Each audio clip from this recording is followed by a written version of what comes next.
Welcome to Later in Life, a podcast about reinvention, rediscovery, and the courage to begin again. I'm Bob Bullen. Some friendships have a way of connecting you to every version of yourself. My guest today is one of those people for me.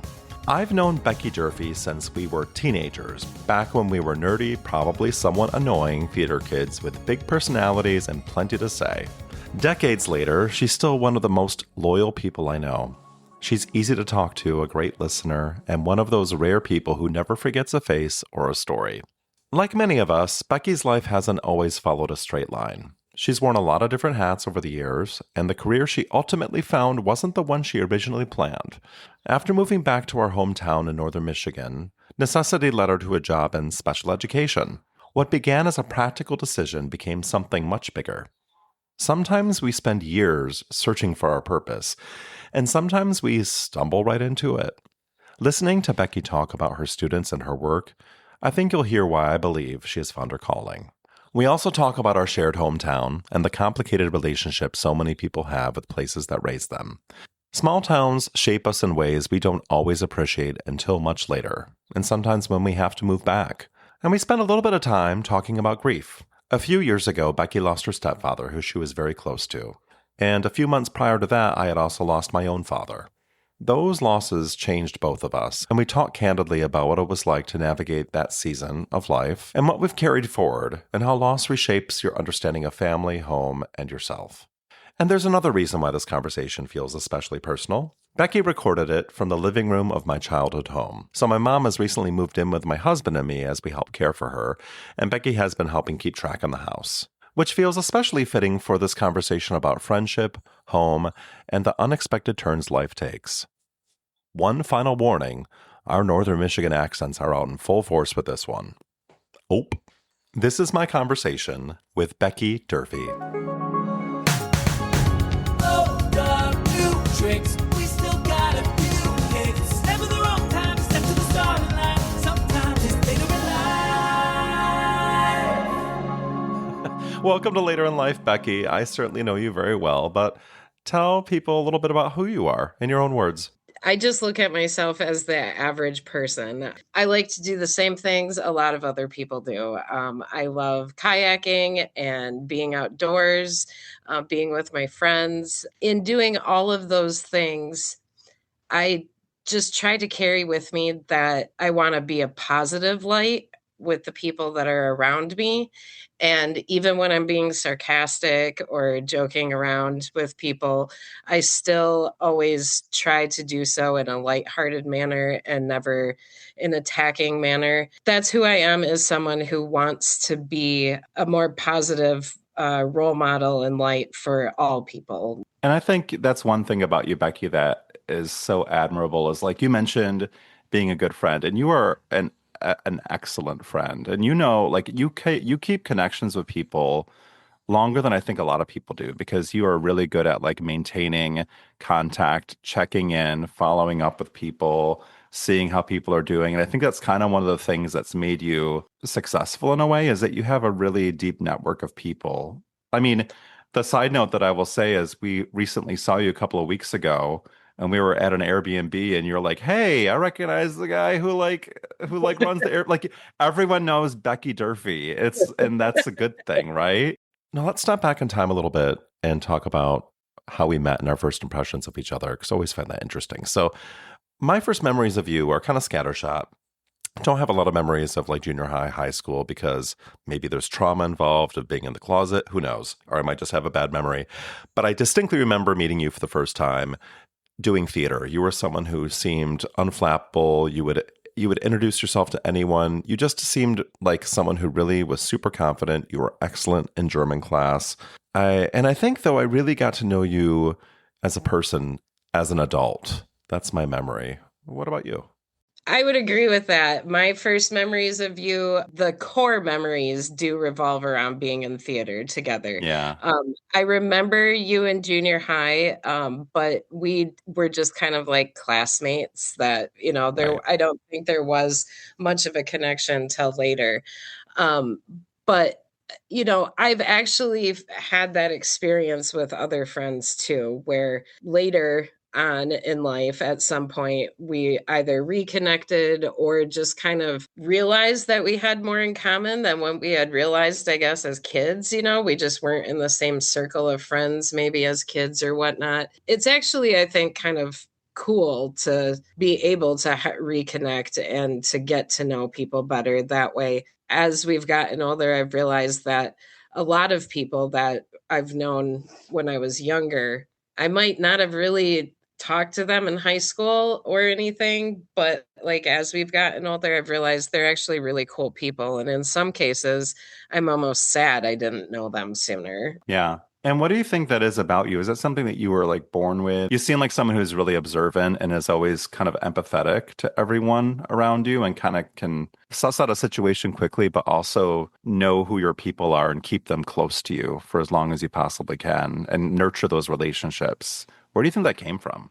I think my parents definitely nurtured me to just be a hospitable person, a caring person. But I also think that other role models in my life help shape that too. The people that I've met along the way, I've worn many different hats in my life. I've been an environmental canvasser. I've owned my own bakery. I'm now a teacher. I worked as a business consultant for Subway for a long time. Going back to what you said about I'm observant, I do realize that about myself, and it can sometimes be a curse. There's Why is sometimes I that? wish, like, just when I notice like negative things around me, where I'm just like, Yeah. man, I wish I could have just kept going with my day and not seen that. And I think it's important to be observant of people around you, especially this day and age when we have such a like hostile political environment at times. hmm I do think that being observant can be helpful. Now, as you look back at your life up to this point, what are some of those big moments that you think have shaped you? Leading up to it was the fact that I did go and live as an exchange student in Germany as a high school student. And That must have been so cool. I did too for like a semester. Be there for like a year, 2 years? no, How long were you there? it was 6 months. I did like a semester plus some. I think doing that at such a young age gave me the advantage of being able to see a whole other part of the world, not from the eyes of a tourist, but being a student over there. Another big one, I think, would be moving away from Michigan, living in Virginia and Pennsylvania for a while. I was working with Subway at the time, and Subway restaurants helped me to have a pretty cool experience with being able to travel and do so many different things. So I think the experience of living in new places definitely helped. My mom having a major surgery when I was in my early 30s definitely shaped a lot of things. I had to Hmm. face mortality at an age that it's not super young, but it's not something you expect when you're about Yeah. 30, 31 years old. That gave me a new look on life, especially watching my mom like heal through the process and seeing like the new zest for life that she had and how she started like facing fears. Like, for instance, she's afraid of heights, but she started doing things where she could go to the top of a mountain and look over the edge of it and just enjoy it. And Good for so her, but I'm worried about her heart. it's still But it was still very inspirational to me that she was willing to face the biggest fears. But I guess so.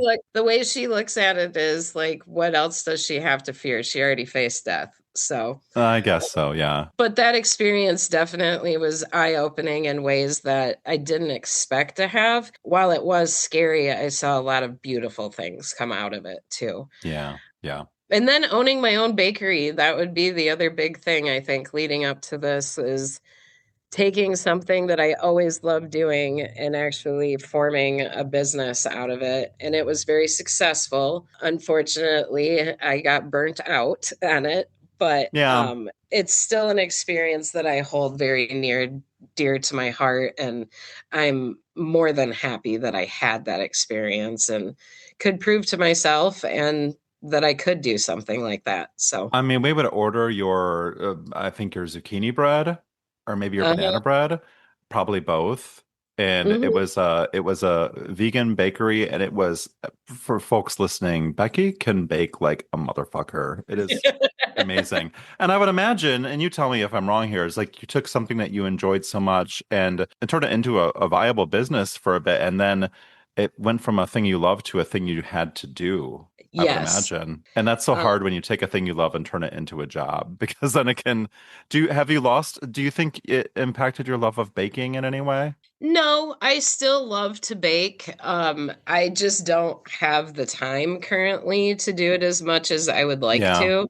No, going back to something you said earlier about mortality and the fear that you had when your mother had that big medical event. Um, I know you and I both lost ones very close to us over the past couple of years. I lost my dad. You lost your stepfather, who I know you consider to be a father figure. Well, how has that shaped you? What have you learned?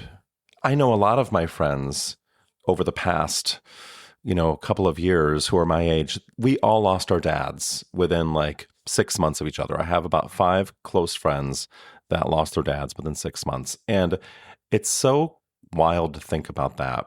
Not just the timing of it all, but the fact that we were all dealing with kind of similar things at the same time. None of us were prepared. None of us are ready. I don't think you'll ever be ready for that.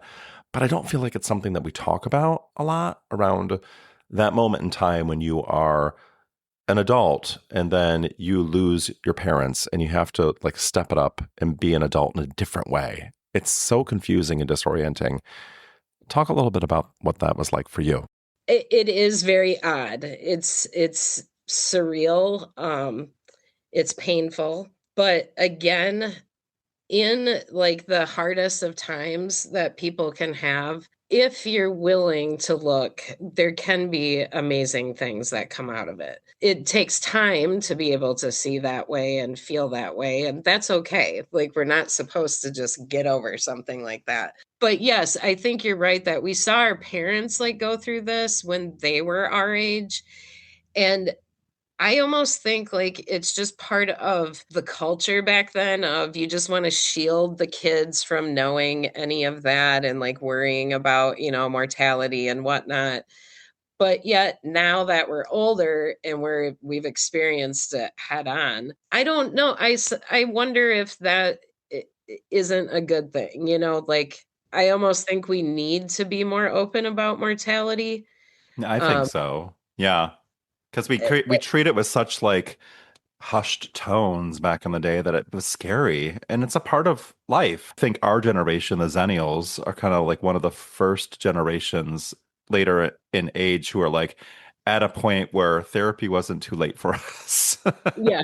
because we learned what it was and we learned that it wasn't something, I think our parents were like, I don't want to talk to a stranger. I don't think your mom's probably like that 'cause she's pretty forward thinking, but like, Mhm. I think a lot of people who are our parents' age are like, I don't want to talk to a stranger. I just deal with it myself. The Midwestern stoicness of it all, right? Yep. We can handle it. Yep. But yet now that we're here, it's just kind of like, wow, I kind of wish I would have been a little bit more prepared for some of this, but Yeah. at the same time, I'm not like mad about it or anything. It's just it is sometimes very surreal. I still have moments where it's hard to believe that my stepdad isn't here anymore. For my mom and I and his family, we just kind of tried to focus on all the things that we loved about him and remember happy times and laugh about these things and not just Yeah. cry.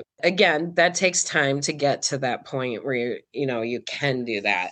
But I think it is important to laugh about good things and not just cry when you're missing him. Or if you're So. on as much Lexapro as I am, you have no emotions. You just it says Right, right, there's that. So I want to talk about moving back to Alpena and kind of like what that was like. So Alpena is our hometown where we grew up. So it's a beautiful like secret of Michigan. People, when they hear of Michigan, they think of Traverse City, they think of Holland, Michigan, they think of Detroit, but they don't Mhm. know about like the Sunrise side of Michigan because it's further out and it's not close to Chicago.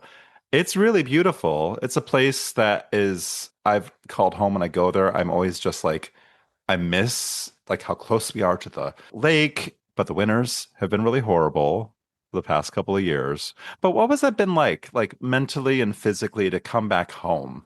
It's been overall like an absolutely positive experience. It does have its, I do have my moments where I miss like the convenience of living elsewhere. Like for instance, we don't even have a Burger King here anymore.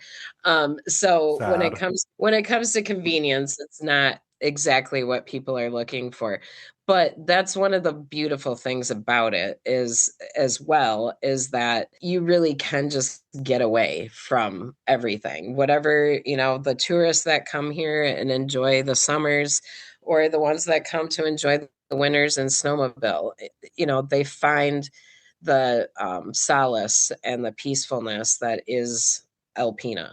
I would say that the hard part for me, like many small rural towns, it's very conservative, and I don't always, align with that very well. So sometimes I kind of do get a little frustrated with what feels like the majority mentality.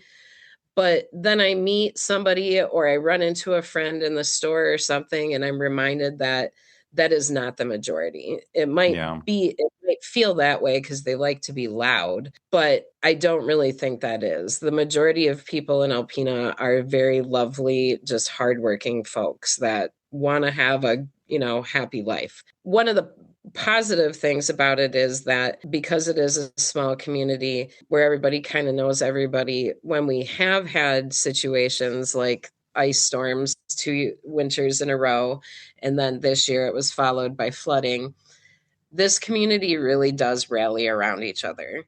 Yeah. And I'm always very impressed by that. And being a teacher now and involved with the schools, I also see how much folks show up for kids here. And Hmm. that's something I, take a lot of pride in being a part of a community that does so much to make sure that kids feel seen.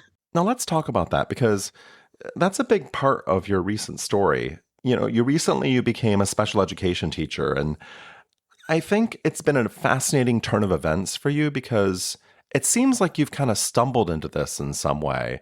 I don't think it really was on your radar. I would love to hear you talk about that, but it seems like something that you're really good at, you're really passionate about, and you really seem to love it. Talk about how this came into your life.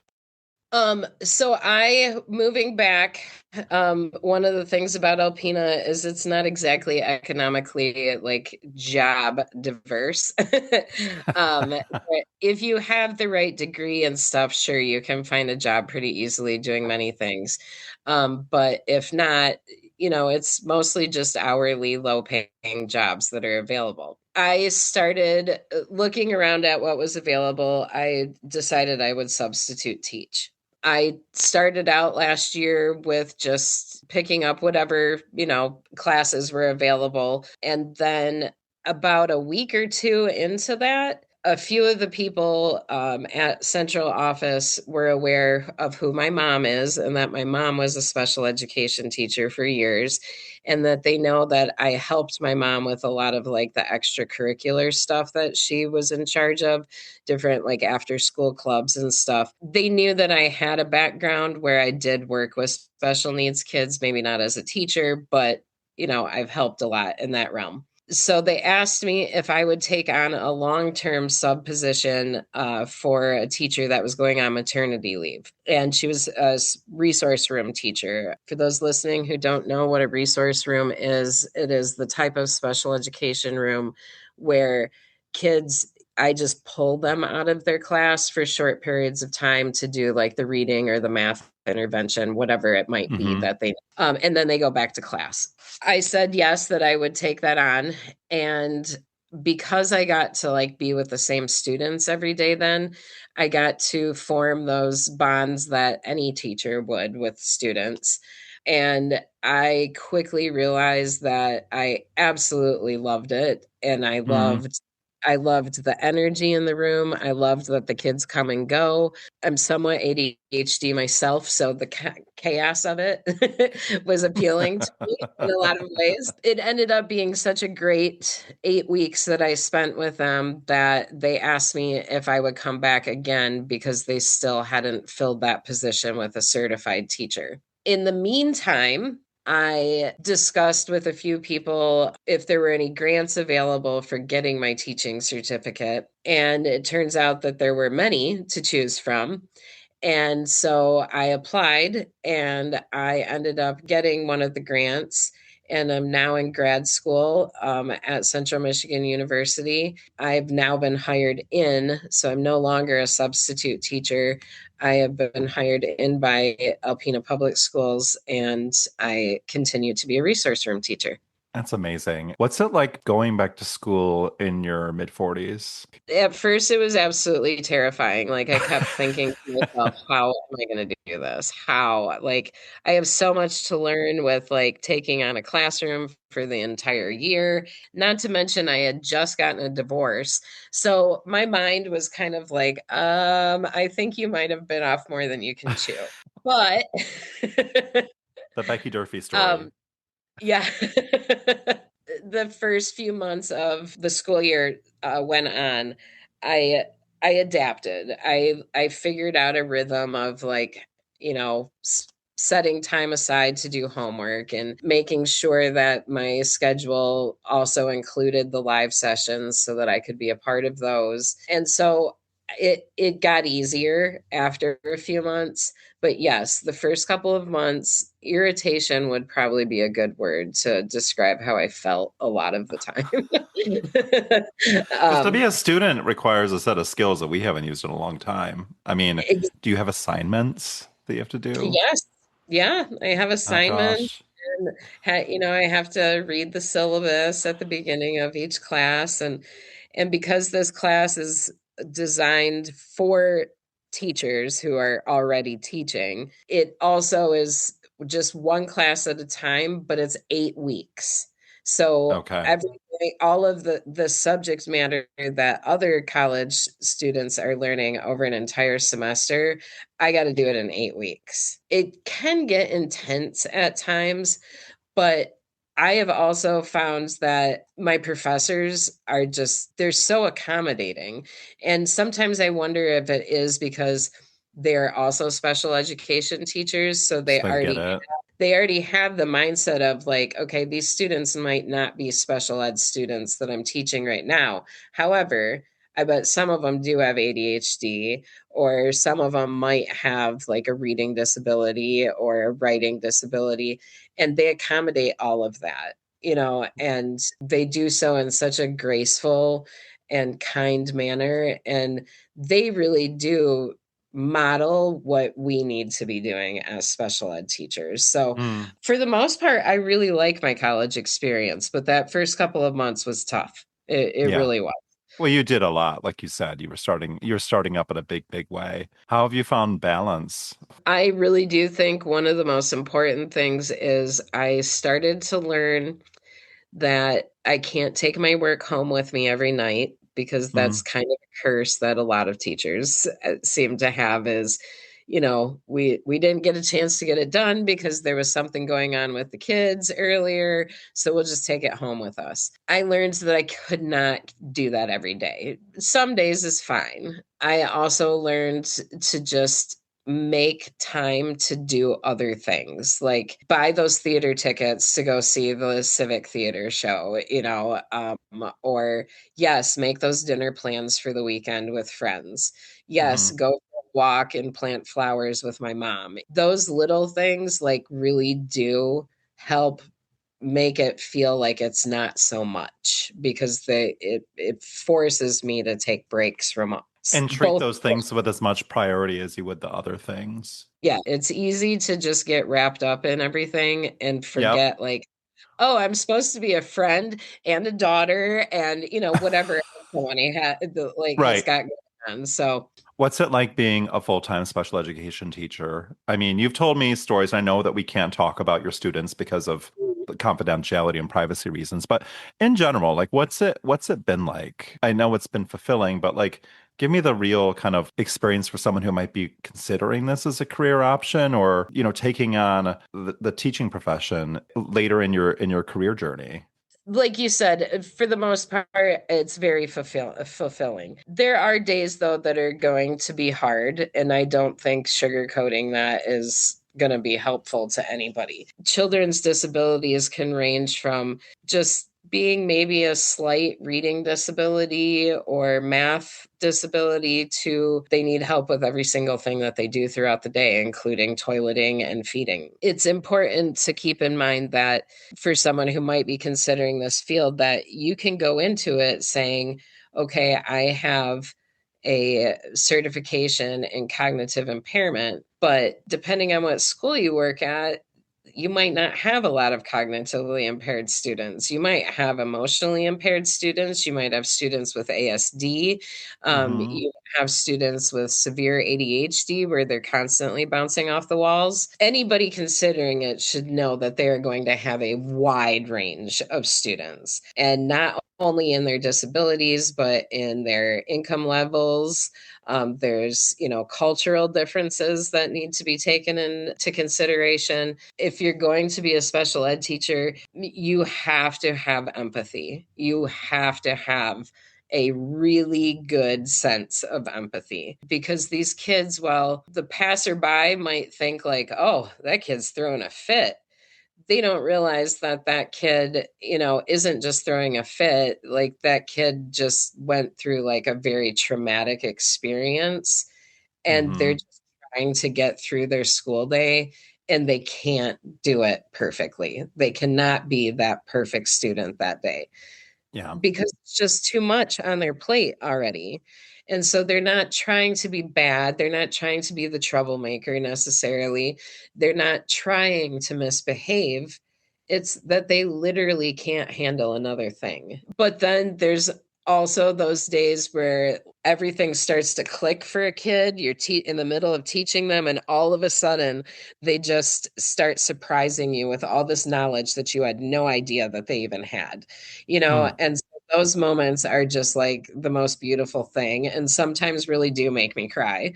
Another thing, I guess, to keep in mind is just that there's a lot of advocacy that is included with this job. You don't just go in and teach. You really do need to be their cheerleader and be like in their corner because there's going to be times where a new need might come up, for instance, and not everybody at the table making the decisions might agree on what we do to solve that need. I have had times where I don't agree, and it's because I felt like that child's interest wasn't being taken seriously. Even if it feels uncomfortable, you have to just push through that and remind yourself that while the problem solving is happening, even if it gets uncomfortable, you're doing it because you have to be the voice for a child who can't be their own Yeah. voice. And that might even include their parents. Their parents might not know how to fight for what the child needs. So, as their special ed teacher, I truly feel it is my job to make sure that if I think the student or their family isn't getting a fair shake at the table, then I'm going to be the one to make sure that they do. Yeah, and that's not only a lot to take on mentally, but also emotionally. This is some heavy stuff that you're dealing with. And how do you take care of yourself? What do you do? I'll admit there's been a couple of days that I didn't handle it so well. I really was just fully sobbing and in tears. I have a few people, that are my mentors that I can talk to about this, and they've helped me to kind of change my mindset. Like, for instance, I've had a few students that I know about that, their home lives absolutely suck. I worry about them when they're not at school because I'm fully aware that school is their safe space. As I was talking with my mentors, one of them noticed something, and that in my language as I'm speaking about this, I was very heavily concentrating on the like what I can't do to help the situation. And Yeah. they helped me to see that I needed to change my mindset to, yes, it is terrible what's happening to the student. However, what can I do Yeah. to make it, and so we walked through some of those things. We actually made a list together of all the things that I can do to control the situation or make it better or continue to be that safe person for that student. I think it's important for special ed teachers to find those mentors, those teachers that have been through it all. They've been here for like 20 plus years. Find that person that you can talk to about things like that, because it really does help. What do you think all of your experiences leading up to this point? Because this feels, correct me if I'm wrong, but this feels maybe like your career path for a while. I mean, you're getting your Yeah. master's degree in it after all, so I would assume Yes. it would be. What do you think all of your experiences leading up to this have taught you? Empathy for one thing. Also, I really do look at things from a different lens. Our school is definitely not what I would call culturally diverse. So when we do have the students that are of color or of a different religious background, of LGBTQ community, being in the position I'm in now, it allows me to be a better advocate for them, not just for them, but for the people around me, where they might not stop to think about, like, oh, I have a black kid in my class this year. Let me make sure I have some books that have people of color in them so that there's representation. Just little things like that, I think, make the difference. And I think that helps me be a better teacher, that I've learned things like that along the way. Representation definitely matters. Having a safe space for anybody, for any kid of any background, matters. And then I would say even some of the traumatic experiences that I've had throughout my life help Yeah. me to be better understanding and allow me to put myself in someone else's shoes, including my student. It's beautifully and well said. If someone were to come to you, and not just necessarily around taking on a new career shift around special education, but just anything, and said, it's too late for me, what would you say to them? That's a ridiculous statement. And then you laugh on their face. I would. You know me well. But I would follow it up with an explanation, of course. But it is never too late to do anything. Truly believe that nobody is put on this earth just to do one thing. Of course, the people who figure out what they really want to do with their career at an early age and they do it their whole life, like, that's awesome. I'm not downplaying that. That's, amazing that they had that all figured out. Yeah. I also just don't think, like, even those people that have figured that out, now that I'm older, I'm realizing that they also know that they're more than just a teacher or the retired doctor or a lawyer. They realize that their gift of art or their gift of music that they might have, Hmm. leads them a different path later in life too. I also just think that experiencing many different things, there's always lessons to be learned. Some of the things that I've learned as owning my own business helps me as a teacher when my kids have questions, because they might ask something about, like, or say something like, when I'm older, I want to have my own mechanic shop. And that gives me the opportunity to say, okay, well, that's why this math is important. I just don't, for me, it's hard for me to even fathom I can't do that because I'm older now.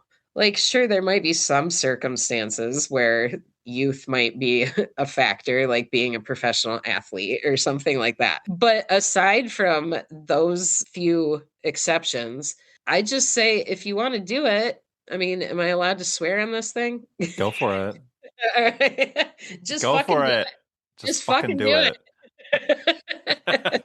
Just fucking do it. And find people who actually believe in you to cheer you on while you're doing it. Don't Yeah. let yourself be surrounded by people who are just going to be like, ah, that's a waste of your time or whatever. That's the thing that the conversations I have had with the other people on this podcast, they've said a few things, and one of the big things is surround yourself with people who are going to lift you up because there's a lot of people who will tell you no, and you don't need people in your corner telling you no. You need people who will cheer you on and keep you realistic too. And one final question for you. If you were to title the chapter of your book which is this phase of your life, what would that title be? Not to sound cliche, but the song does have a lot of meaning in my life, so maybe something to the effect of like on the road again. Something like that. Now, a few days after we recorded this, Beckie texted me and said, I wish I could retract my chapter name. It occurred to me afterwards that at this point in my life would be more fitting. It's my favorite Tracy Chapman song, and it just suits me. She said she had just listened to it for the first time in a while, and she got chills. It's one of the most beautiful folk songs. And by the way, Beckie, Tracy Chapman was one of my dad's favorite artists. Thank you for listening. Later in Life is edited, produced, and hosted by me, Bob Bullen. Cover art by Rachel Joyce. Theme music by Rocky Patera. If you like what you're hearing, please consider leaving us a review and rating on Apple Podcasts. Helps a lot out for a new podcast. And if you have any stories to share that fit the vibe, email me at thebroadwaybob@gmail.com. And remember, it's never too late.